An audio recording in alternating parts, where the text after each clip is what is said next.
Today's episode is not for faint hearted people because I am going to narrate a horror story. The story comes all the way from India. It's a part of the collections from a book called Odia Stories. That is, the stories have been written in Odia language by some of the more popular writers there. The book contains all these stories which are selected and edited by Vidya Das, and you'll find not all the stories are from this genre. In fact, there is just one horror story. So, without any delay, let me start narrating this story, which is called Farewell to a Ghost, and it was written by Manoj Das. Here we go. It was on moonlit nights that the deserted villa looked particularly fascinating. From the river bank, we looked at it in long silences. When, in spasmodic breezes, the tall yellow grasses around it swayed in waves, it looked like one of those fairy tale phantom castles floating on an unreal sea. But though pale, desolate, and eerie, I must repeat, it was fascinating. Generally, we didn't talk during the night, but the next morning, one of us would confide to another, and we would all know by evening that he had caught a glimpse of the girl standing on the broken terrace, gazing at the moon, or looking down at the river, shedding tears which looked like drops of gold. It was nothing new, yet we were thrilled every time and would stand on the river bank again the next evening. Any of us village boys would have done anything to help her in some way, but we knew we could do nothing. She was so near, but she belonged to a faraway world. Besides, it was necessary to check the temptation of becoming too much enamored of her. We had all heard again and again about the gallant lad of a bygone generation who had fallen in love with her. There was a big banyan tree which stood in its mighty aloneness on the point of the river bank closest to the villa. The lad had often slipped away from his home and climbed the tree. Settling down on a branch, he would gaze for long hours into the crumbling room on the top of the villa through its weather-beaten window. Apparently, he could see her sitting inside the room on the cot in her usual melancholy. But did she ever see him? Yes, occasionally. Otherwise, why should the lad have fallen down from the tree unconscious, not once, but thrice? It was all right as long as you could look at a ghost without the ghost looking at you. It is only when the ghost looks into your eyes that you faint. Finally, one summer noon, throwing to the winds all the stern warnings of his well-wishers, he had crept into the villa, climbed the decrepit stairs, and peeped into the room. Perhaps the girl was asleep, for it was said that she wept the whole night and slept most of the day, sobbing in her sleep. He should have behaved more prudently. Even a generation later, we boys censured him for his rashness and pitied him. To be in love was dangerous enough, and to be in love with a ghost was terribly perilous. How could he have forgotten that? But he had rushed up and kissed her before she could stop him. She had shrieked. Many had heard her giggling, sobbing, and her mad babbling. But that was the only time anyone had heard her shriek. A shriek probably would not have been heard by you or me, but just then a popular erratic mendicant happened to be passing by. He roamed about in the cemeteries of our area, coming into the village only when hungry, once in 2 or 3 days. He could understand the language of crows and cows. Evidently, he could also hear what others could not. When the villagers discussed the missing lad, he revealed that he had heard the unusual ghost shriek. A dozen of the brave men of our village entered the villa next morning. They had sprinkled on their heads the sacred water of the Ganges and had hidden pieces of iron under their girdles so that the ghost could not come too close to them. But I can swear no one even thought of carrying sticks or weapons. No one would have done anything to offend the girl in any way. They found the lad lying on the 100-year-old cotton mattress on the cot inside the room upstairs and dead. That he had kissed the girl was conclusively proved not only by the girl's sudden shriek, but also by the flow of blood from the lad's mouth. That, of course, is the price one pays for kissing a ghost. It was indeed a grim warning. But the people's affection for the ghost did not decline. What could she do if people fell in love with her? She had never asked them to. She had not killed the unfortunate lover.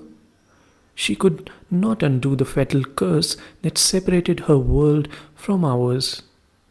Not once during the 100 years she had been there had she tried to lure away or possess anybody. It could even have been more than 100 years. In those days, the Firangis cultivated indigo over the large areas. They were concentrated in Bengal, but some had spread to the neighboring land, that is, our state Odisha. Their experiment did not succeed on our soil, and they soon packed off, leaving behind the imposing house they had built. As the legend goes, 3 young Firangis had brought a girl with them. She had been kidnapped or brought from the Sundarbans. She was the illegitimate daughter of a sahib by a tribal woman and combined in her the ravishing freshness and wildness of her mother's race with the light complexion of her father. Because of her strange origin, she could not mix with our women folk. It was out of the question for our women to befriend a girl with white blood. From the very beginning, the girl revolted against her masters. She was brutally punished. After several attempts to escape had been foiled, she pretended to have been tamed and allowed a year or so to pass. But one day, the Firangis had to go to their headquarters on business. There was an epidemic of smallpox in the area, and the Firangis, avoiding native contact, rowed themselves to the town. When the current was favorable, it took only a day to reach the town. They reached the town all right, though a little late the next morning. A number of excited crows circled over the boat. The 3 young Firangis lay stiff and cold around a carrier of half-eaten food.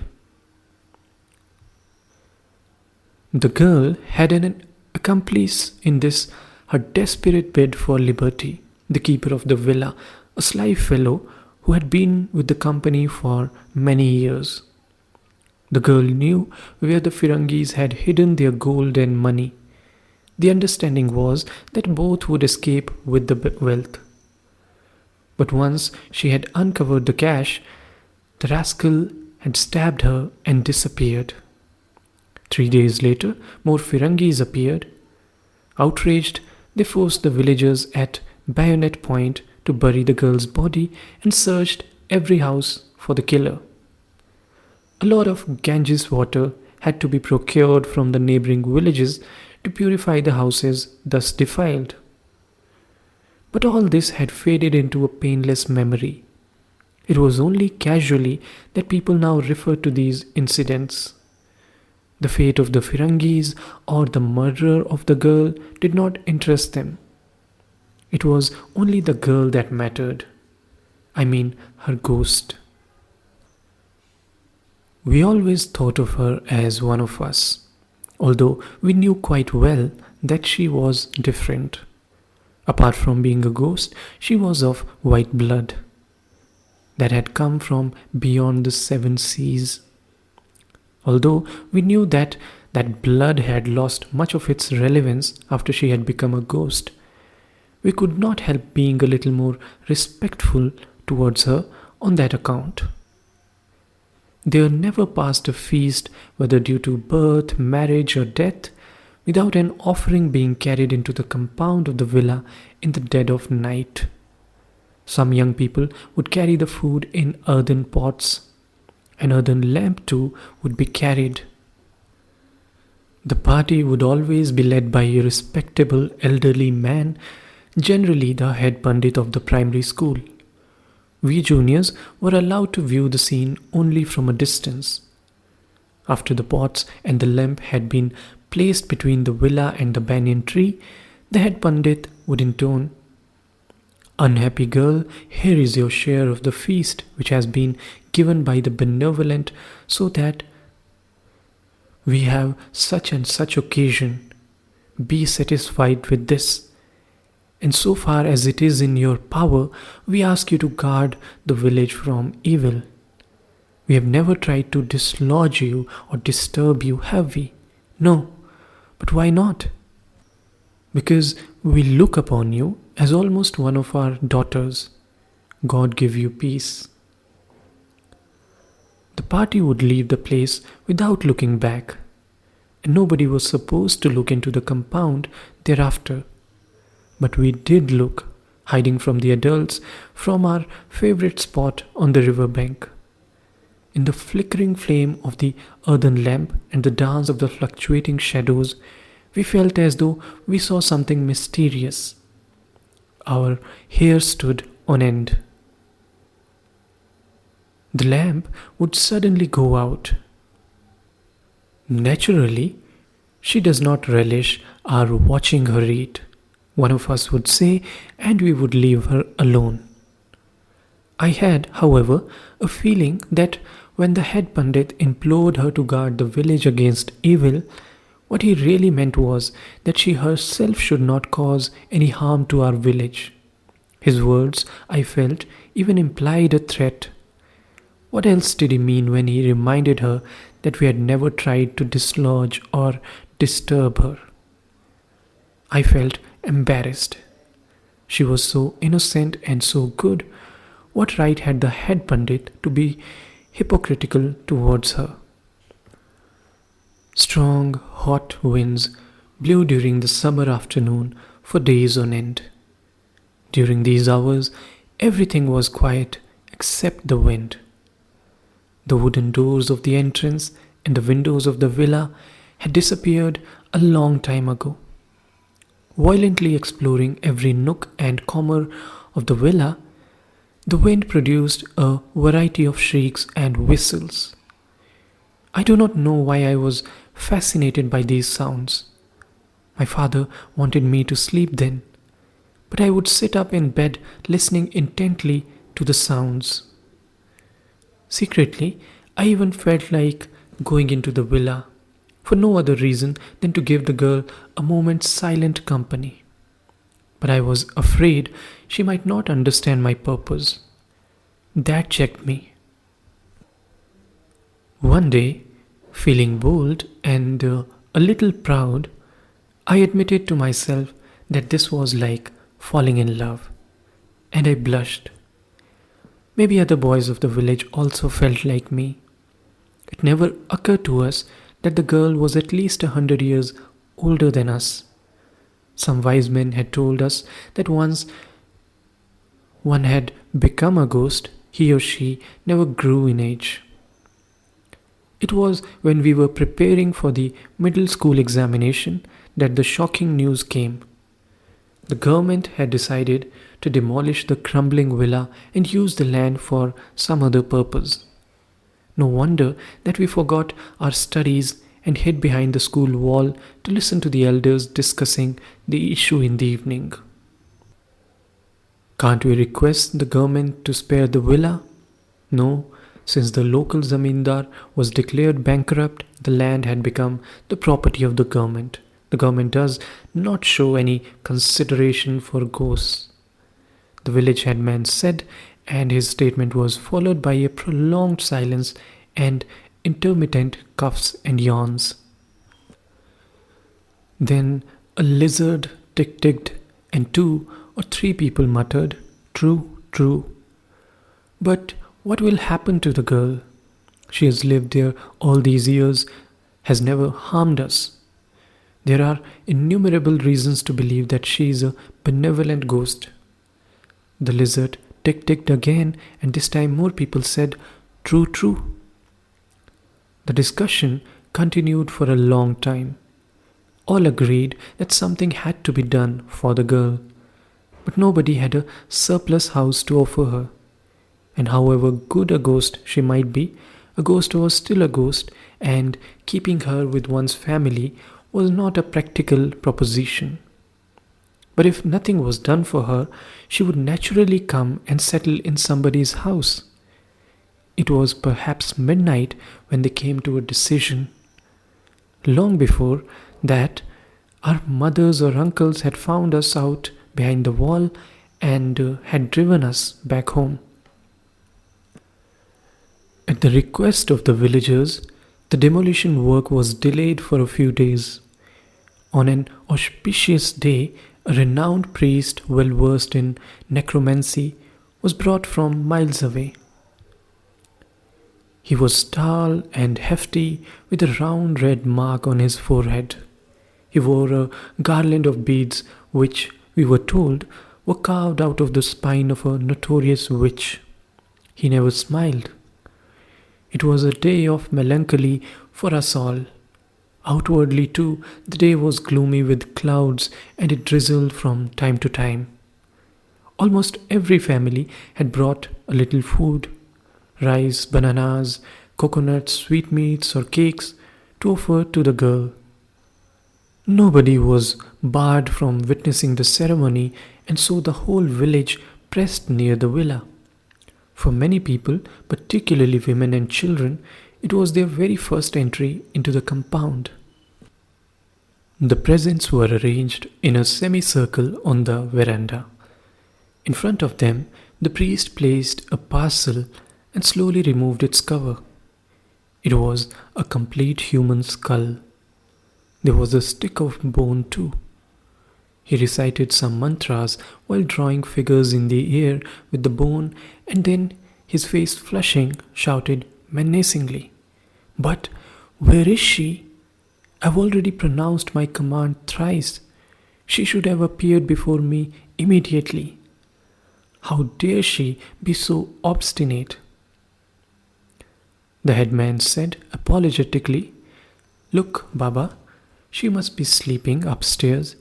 She rarely sleeps at night, you know. I will then go up and drag her down by her ear. She will realize that I am not one to go unheeded," hollered the priest, and he climbed the stairs. We looked at each other helplessly. I felt like weeping. Should not somebody have told the priest that she was not to be treated rudely? We could hear the priest's thudding footsteps upstairs, and then he roared something incomprehensible, and the sound and its echo made beads of sweat break out on our faces, even on that cool morning. He soon came back with triumph and said in a commanding tone, "There, eat everything to your heart's content and then leave the house." We had almost ceased to breathe. The priest looked at us with contempt and suddenly yelled at the top of his voice, "What? You will not eat? Mind you, that is not going to soften me. Eat or not, you must leave the villa and the village now, instantly. The headman managed to say, Baba, you should perhaps wait a little. She has never disobeyed us. She will eat. Please tell her that it is our earnest request. Our women folk have brought these presents with much love. But the priest did not seem to care. She is leaving. Make way, he shouted at us. Immediately, the crowd parted. She did not eat, but when commanded to leave, she did so without delay. We did not see her, true, but we knew how deeply wounded she must have felt. We felt extremely small. Come on, that is right, I will lead you, said the priest, and slowly walked through the crowd, showing the invisible spirit the way with the pointed bone in his right hand. With the left hand, he gave some directions to his assistant, who remained behind and collected the magic skull and I believe all the food stuff. All followed the priest.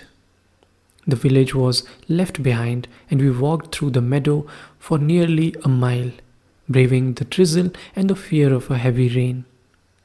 Stop, commanded the priest, standing under a tall palm tree.